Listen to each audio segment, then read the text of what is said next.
Imagina que você está no seu sofá, aí de boa assistindo ou derrotando filmes, e do nada é anunciado que um apocalipse está prestes a começar. O que você faria? Com certeza depois de se inscrever e deixar o like e maratonar o canal, eu aposto que você pensaria, tô pronto para qualquer coisa, né? Aqui é o Drake, e hoje eu vou te mostrar que você não estaria pronto para esses dois apocalipses que seriam praticamente impossíveis de sobreviver. Em um deles, um cometa do tamanho de um estado vem para aniquilar a vida na Terra, e no outro, o mundo simplesmente apaga sem nenhuma explicação, e a civilização evapora em questão de horas. E você vai ver que para sobreviver aqui, precisaria de muita sorte e armadura do roteiro, porque a única lei que vale é a do mais forte.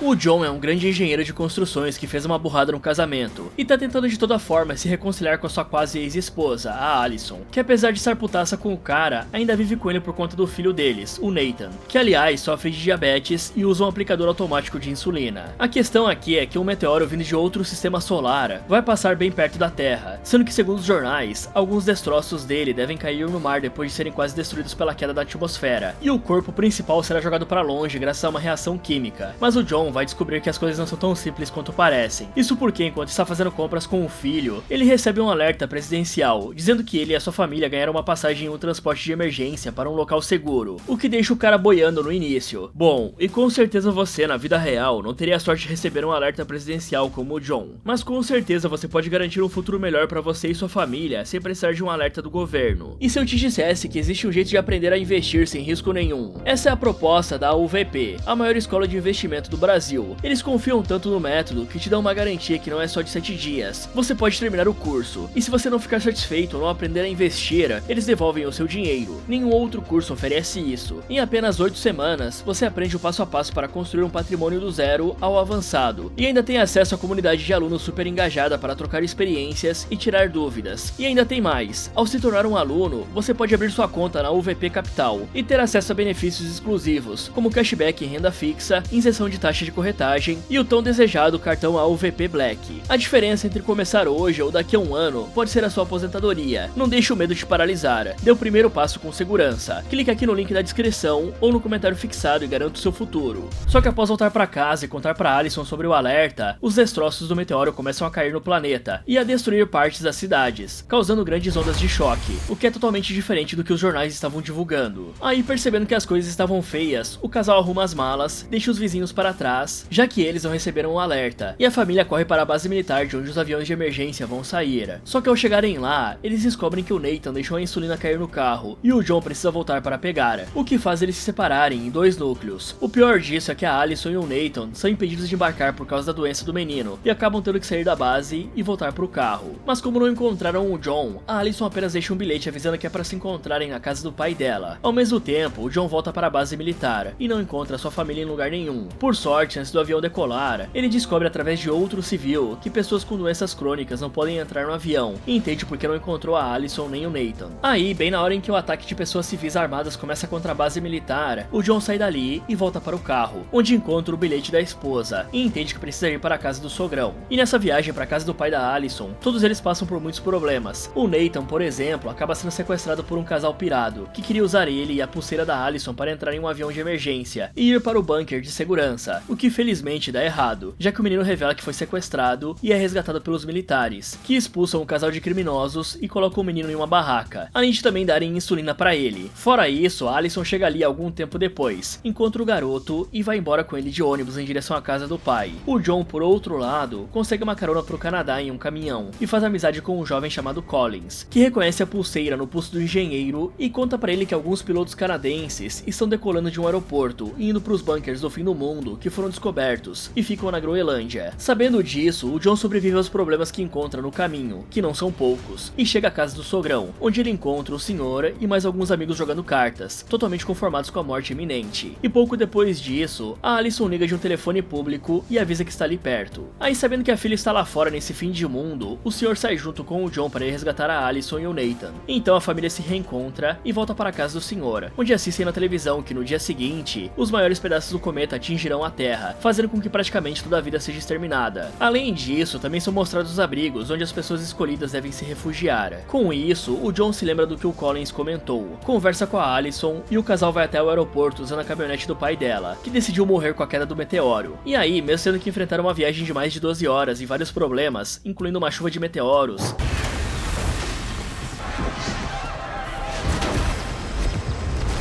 a família tem sucesso em pegar o avião, e na manhã seguinte eles chegam à Groenlândia, só que antes que possam ficar felizes, o avião é pego na onda de choque da queda de um meteoro, e os pilotos acabam sendo forçados a fazer um pouso de emergência. E apesar dos pilotos irem de base, os passageiros ficam bem e são resgatados por um grupo de militares, que os leva para dentro de um bunker. E depois disso, quase toda a humanidade vira sua história. Os meteoros praticamente devastam a superfície terrestre, e apenas as pessoas que foram para os abrigos ficaram vivas. Bom, falando sobre os problemas de um apocalipse desse nível, vamos começar dizendo que o evento da extinção não é só uma bola de fogo atingindo a Terra diretamente, é uma cadeia de consequências. O verdadeiro problema aqui surge após o brilho, quando os grandes fragmentos do cometa Clark entram, e aí a poeira e a fuligem se elevam para a alta atmosfera, obstruem parte da luz solar e fazem a temperatura cair por meses. Isso é conhecido como inverno de impacto. Nesse contexto, a colheita é mal sucedida, o transporte é interrompido, a comida desaparece e a água tratada se torna escassa. E aí, além de enfrentar a pedra que caiu, você também vai ter que lidar com um planeta que tem menos energia, comida e tempo. E sem uma base, a matemática de sobrevivência resulta em zero. Agora, falando da triagem realizada pelo governo, ela é simplesmente operacional, pois qualquer doença crônica fica de fora. A base é bem clara. Quem necessita de assistência médica constante não é aceito. Provavelmente porque eles não tinham como lidar com isso depois do bunker. E as pessoas com doenças crônicas iriam morrer de qualquer jeito. A lógica pode ser fria, mas é compreensível quando o espaço e os recursos são escassos. O caso do Nathan ilustra o que isso implica. Sem insulina, sem um lugar para armazená-la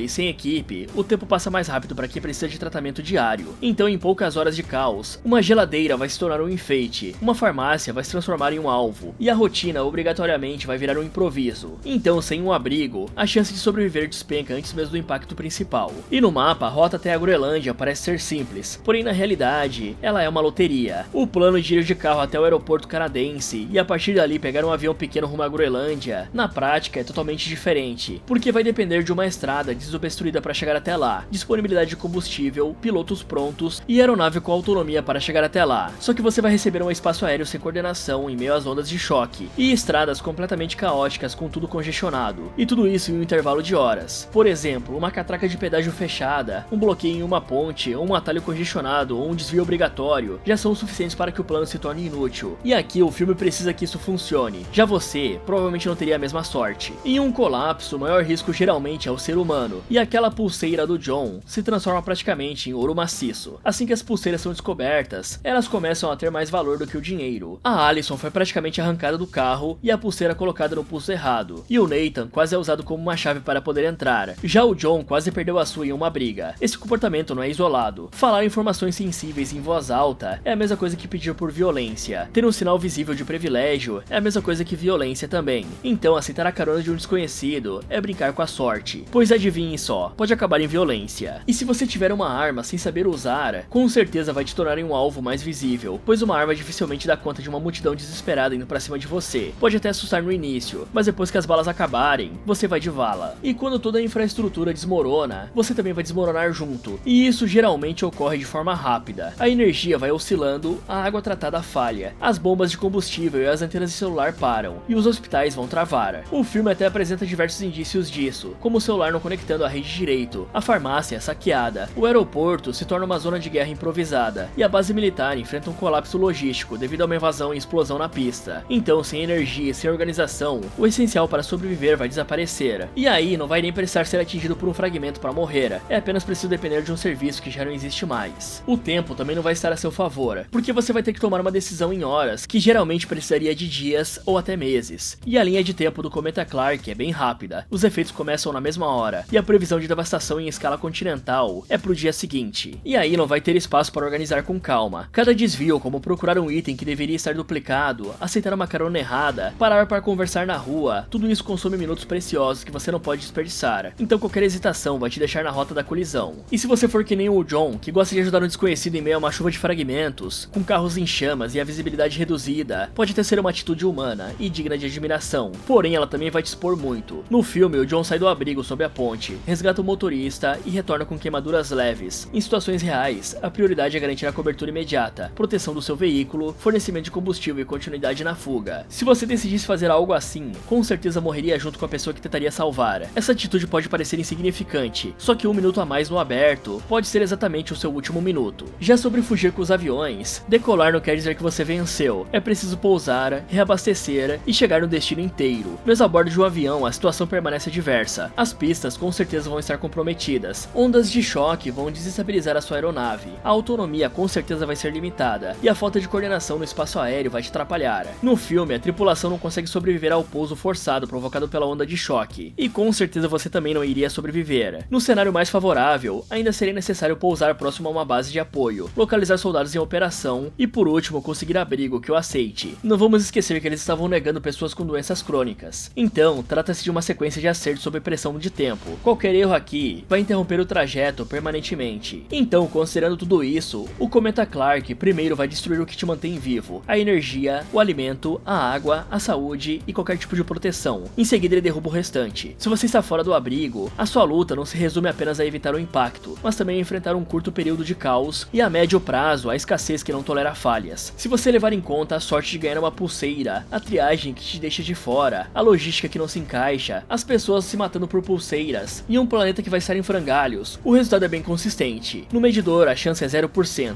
E se vocês considerarem a fragilidade da infraestrutura por aqui, no Brasil seria ainda pior.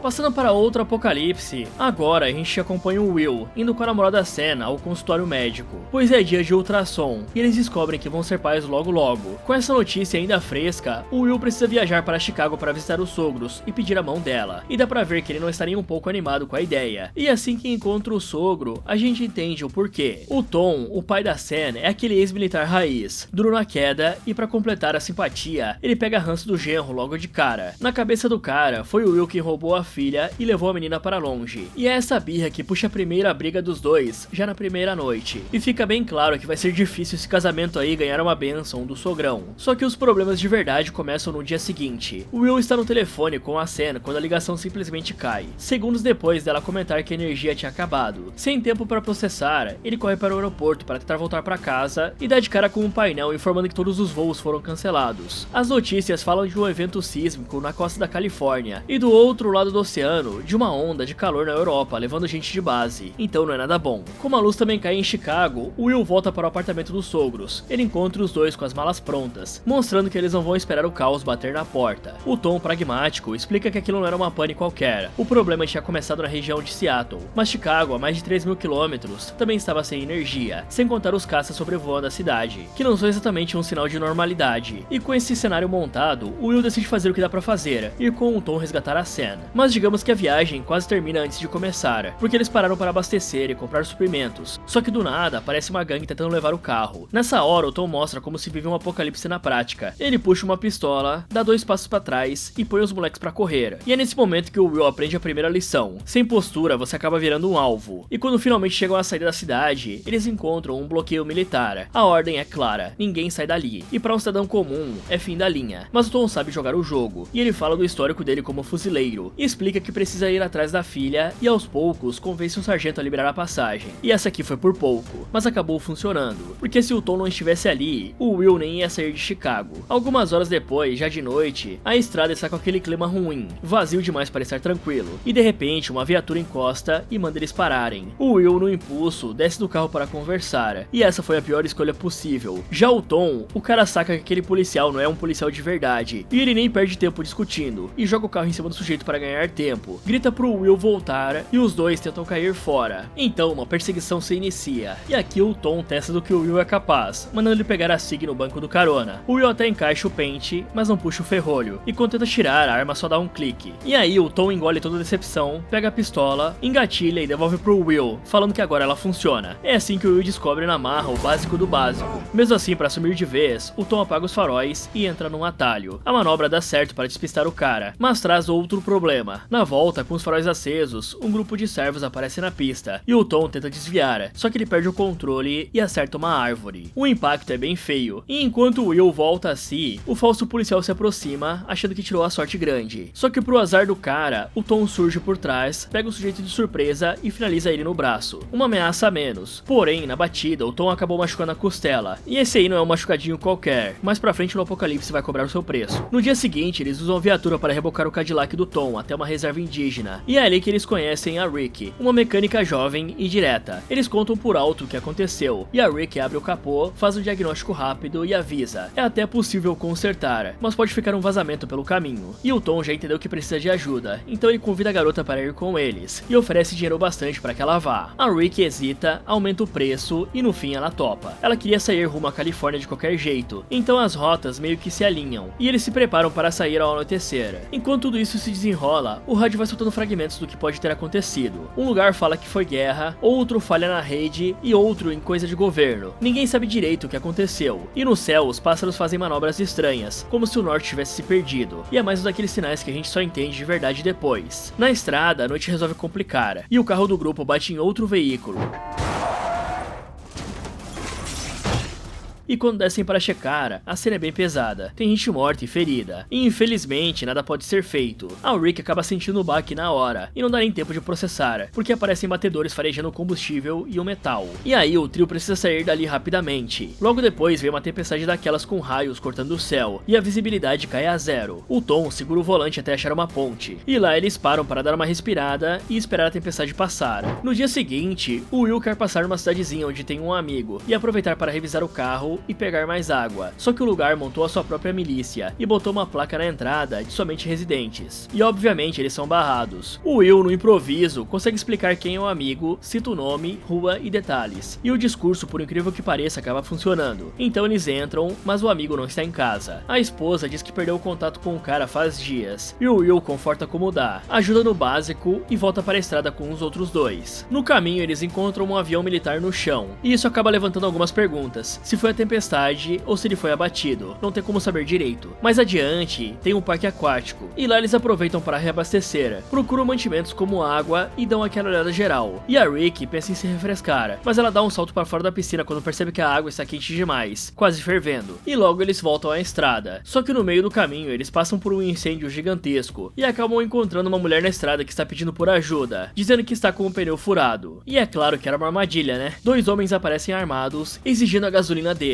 E como sem combustível seria impossível ir até a cena, o Tom tenta revidar, só que a costela quebrada fala mais alto, e ele não consegue mirar direito. E aí a Rick assume a bronca. Ela mira no pneu e acerta. O carro acaba capotando. Eles recuperam os galões e se afastam segundos antes do veículo explodir. Já a Rick fica muito mexida com o que acabou de acontecer e pede para parar. E ela diz que não vai continuar nessa jornada. Então ela sai do carro e some ao amanhecer. A partir daqui a viagem fica bem dramática. O estado do Tom piora rápido, até que o pulmão dele colapsa. E esse é o tipo de coisa que sem alguém do lado, acaba ali mesmo. Mas esse cara é preparado. Ele tem uma agulha e ensina o Will a fazer um procedimento para aliviar o ar preso. O Will faz tudo com as mãos tremendos e felizmente funciona. E eles seguem caminho. Mas não demora muito para toparem com outra cidade com milícia, só que agora bem mais agressiva. E o Will precisa dirigir com frieza e improvisar como nunca. Ele desvia, acelera, freia e o sogrão atira na hora certa. Quase como o Jackson de 2012 tentando sobreviver, só que com um toque de John Wick no meio do caos. Só que o preço acaba chegando. O Tom tá cansado e tudo quebrado por dentro desde a batida, e acaba não aguentando mais. O cara morre no banco de trás, enquanto o Will estava vibrando por ter escapado. Sem o carro, sem o sogro e com o mundo desmoronando, o Will decide dar um último gesto de respeito. Ele usa o que tem para queimar o carro com o corpo do Tom, um funeral improvisado no meio da estrada. A seguir ele pede carona, e uma família para, ouve a história e topa ajudar. Por coincidência, eles passam perto da casa do pai do Will. A casa está vazia e bem abastecida, o que nessas horas é praticamente um milagre. O Will oferece tudo para a família em troca do Jeep, e aí o cara consegue um acordo e volta para sua missão. Só que chegar em Seattle é como entrar em outro planeta. Tem cinza caindo como neve, prédios tortos e um silêncio pesado. Para respirar, só com uma máscara, e por muita sorte, ele encontra uma no caminhão dos bombeiros. Seguindo o recado deixado no antigo apartamento, o Will dirige até uma casa na floresta onde a Sunny está escondida com o vizinho, o Jeremiah. Só que o clima fica bem estranho com a chegada do cara, porque o Jeremiah até ajuda, mas o jeito dele diz outra coisa. É aquele vizinho bem solícito, se é que vocês me entendem. À noite, ao redor de uma fogueira, eles tentam montar um quebra-cabeça. O Jeremiah solta a teoria dele. Ele fala de uma explosão enorme no Pacífico, tipo uma bomba, que teria derrubado a rede elétrica e puxado o resto como um dominó. O Will acha viagem e não compra essa ideia. E a Sandy descreve o que viu. A água recuou em um Puget Sound, e minutos depois, as ondas voltaram com força, levando tudo. Para ela, aquilo parecia como o começo de uma sequência, e não um evento isolado. E aí eles não chegam num consenso. Só concordam que ainda tem coisa para rolar. Na manhã seguinte, o Jeremiah se oferece para mostrar umas crianças que, segundo ele, estariam brincando perto dali, para tentar falar que tudo estava normal. Só que isso era uma isca. E o Will, depois de tanta cagada, já entendeu o que ia acontecer. E antes que o Jeremiah puxe o gatilho, ele se antecipa e finaliza o sujeito. Só que nem dá tempo dele pensar no que fazer com o corpo. Um vulcão acaba entrando em erupção não muito longe dali. E com as cinzas, fumaça e uma nuvem engolindo o horizonte, Will corre, pega a cena e os dois entram no carro e partem. Eles dirigem em velocidade máxima para escapar da nuvem. Só que ninguém sabe o que vai acontecer, se eles estão vivos e juntos ou não. Bom galera, para começar, o filme não crava uma causa. Então pode ser guerra, bomba no Pacífico, inversão dos polos, tempestade solar e cada um vai chutando uma, né? O jeito é focar no que acontece na tela e no que isso significa pra gente que não é um protagonista de filme de ação. E eu já vou avisando, por tudo que apareceu até aqui, as chances não são boas. Em primeiro lugar, o começo é bem traiçoeiro. Quando o Will ainda está em Chicago, já tem um terremoto forte na costa da Califórnia e gente literalmente torrando na Europa por causa de uma onda de calor absurda. E se você mora perto da linha do Equador, ou seja, aqui no Brasil, a má notícia é que o calor extremo costuma bater primeiro e mais forte nessas latitudes. E o golpe do calor nem avisa. Você acaba desidratado, perde a lucidez e simplesmente apaga. A única boa notícia para a gente é que tsunamis gigantes aqui são bem raros. Por outro lado, na Califórnia, depois de um grande terremoto, o mar recuando é o aviso número 1 de que uma parede de água está vindo. Se você vir à praia e andar para trás, o único jeito é tentar correr e subir o mais alto que puder, mas nem sempre dá tempo. Além disso, quando a energia cai de ponta a ponta, você não vai ficar só sem luz, vai ser sem água, bombas de combustível, semáforos, elevadores, caixa eletrônico e sinal de celular. E imagina só ficar preso no elevador no meio do apocalipse. As pistas e os aeroportos vão travar e os voos vão ser cancelados. Pior ainda, o que já está no ar continua voando às cegas, sem nenhuma coordenação, e tempestades elétricas pelo caminho podem fazer o avião cair ou desviar do nada. Em terra firme, você vai ficar sem GPS e com mapas improvisados. E aí você entra no mundo da navegação por instinto. O problema é que até aqui a bússola fica girando doida e bandos de pássaros perdem o rumo. Isso é um sinal de que o campo magnético da Terra e a alta atmosfera estão esquisitíssimos. Em outras palavras, até os instrumentos simples podem te trair. Então, somando isso, a mobilidade vira praticamente loteria. A dupla aqui do filme só cruza o país porque tem um carro grande, galões de combustível e um ex-militar no volante. Até certo ponto, né? Porque depois o cara é ferido. Na vida real você ficaria parado em um bloqueio militar, já que civil não iria passar. Provavelmente ficaria sem combustível, porque aqueles 20 pila não dura pra sempre. E nem teria um caminho alternativo, porque todas as estradas iriam estar entupidas de carro, sem contar os trechos em chamas, deslizamentos e árvores na pista. De noite então, qualquer bicho que passar na pista seria um acidente grave porque não teria nem iluminação. E foi literalmente isso que acabou com o Tom. Ele até desviou dos servos, mas bateu e quebrou a costela. E sem um hospital e médicos para te atender, um colapso de um pulmão é um pulo para a morte. O Will só conseguiu salvar o cara, entre aspas, porque o Tom sabia o que fazer e ele tinha uma agulha ali para fazer o procedimento. E mesmo assim, o cara nem durou muito, né? Além disso, ainda tem pessoas desesperadas que viram o risco número 1. No filme tem de tudo: a garota isca no posto, o falso policial, a milícia na cidade, um assalto com a moça falando do pneu furado e uma ponte cheia de homens armados. E reparem nesse padrão: quem anda com coisas amostras como gasolina, água, arma e carro inteiro vira um alvo ambulante. Parar para ajudar na beira da estrada sem um controle do perímetro é pedir para tomar uma voz de assalto, ou até mesmo tomar um tiro se tentar passar pelo bloqueio. E mesmo quando você tem uma arma, se não saber operar, tipo o Will que mal sabe engatilhar a arma, você acaba virando um risco para si mesmo e para qualquer um que confiar em você. Por isso que uma arma precisa de treino e disciplina. Além disso, nós temos o clima e o solo que viram inimigos ao mesmo tempo. Tem tempestades elétricas violentas, calor extremo fervendo piscinas, focos de incêndio pelas rodovias, trem descarrilhado e avião militar no chão. Em Seattle, a cinza vulcânica cai como neve, e isso é praticamente um concreto pulverizado nos seus pulmões. Sem uma máscara boa ou uma improvisada muito bem feita, você aspira sílica, e isso é um irritante químico que irá inflamar o seu pulmão. E o pneu acaba perdendo aderência no dirigir sobre as cinzas. O filtro de ar também vai saturar e o motor vai engasgar. E aí o seu carro vai parar e você já sabe o que vai acontecer, né? Provavelmente foi o que aconteceu com os dois ali. Ainda por cima tem um fator psicológico que te derruba antes da falta de comida. Tomar uma decisão ruim em sequência é o que te mata. Quanto à causa, pode ser uma bomba ou pode ser a natureza mesmo. Só que no final isso aí nem faz diferença. O Jeremiah jura que foi uma bomba no oceano e um vírus derrubando a rede elétrica. nada. Mas o filme também flerta com uma bagunça magnética, com as bússolas bugadas, a aurora aparecendo onde não devia e pássaros sem rumo. Isso poderia ser uma tempestade solar absurda fritando redes e bagunçando o campo da Terra. Também poderia ser uma falha tectônica encadeando os terremotos, erupções e tsunamis. Só que independentemente disso, a consequência é igual para quem está na rua. Todo mundo fica sem energia, comunicação e navegação, fazendo a violência simplesmente explodir. E considerando o Brasil especificamente, o cenário é pior. Aqui nem todo mundo tem um estoque doméstico, não tem acesso fácil à arma legal e as redes de estradas vão estar congestionadas. E esse aqui não é um desastre isolado, é uma sequência de desastres ao mesmo tempo. Cada um deles já seria difícil de atravessar isoladamente. Você precisaria de combustível que ninguém tem, rotas que não existem, saúde que pode ir embora numa simples batida e ter sangue frio e pensamento rápido para escapar das emboscadas. Além da sorte de um protagonista, porque encontrar aquela máscara exatamente no momento que ele precisava foi muita cagada, né? E com tantos desastres, provavelmente você nem teria tempo de montar um plano. Fala galera, você acha que conseguiria sobreviver a um apocalipse desses? Me contem aí nos comentários. Muito obrigado por assistir, e lembre-se que dependendo do apocalipse, é melhor ir de base no começo.